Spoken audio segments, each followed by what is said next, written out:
Tricia, a California organic gardener. With so many seed varieties available, the success of your garden may depend on the seed that you choose. Today I'm going to share my tips for choosing seeds for a successful garden. Organic seeds are really your best choice because they've been collected from plants that were grown organically. Many non-organic or conventional seeds are treated or coated with fungicides, so start with organic seed. What helps me decide what to plant is when I think about what I like to eat.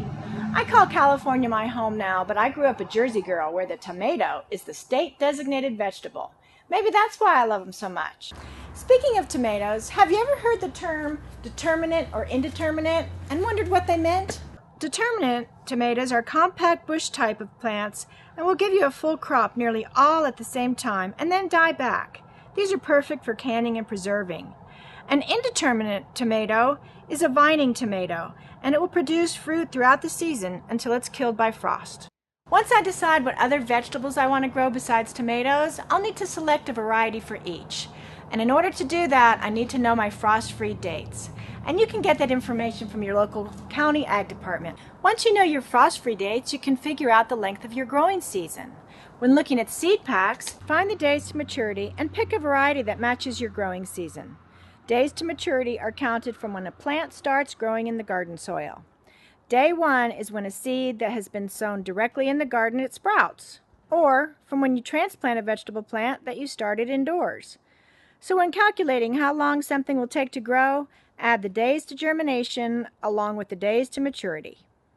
Besides the length of season, temperature is an important consideration. For example, if you live in a hot climate and you want to grow peas, which are cool-loving plants, then you need to make sure and plant them early and pick a heat-tolerant variety like these sugar snaps.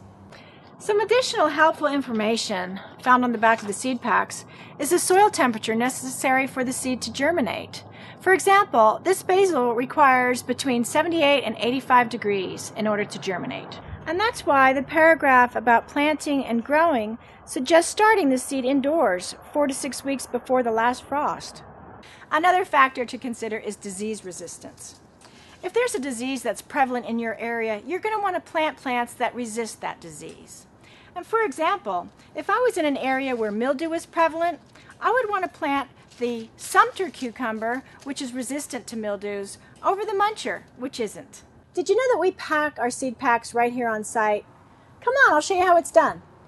Hey, Henry. Hi. Henry packages all of our vegetable seeds on this Ballard brown bag packaging machine, which dates back to 1885. You think we could see her run? Sure.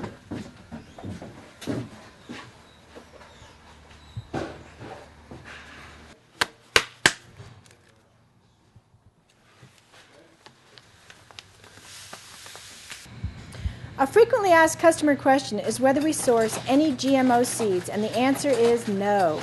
Our Peaceful Valley brand vegetable seeds are all certified organic, and we do not carry any genetically modified seed. Since we package our own seed, we are certified as an organic handler by CCOF, California's Certified Organic Farmers, and we are proud to have signed the Safe Seed Pledge, which you can find on our website. Well, thanks for listening, and grow organic for life.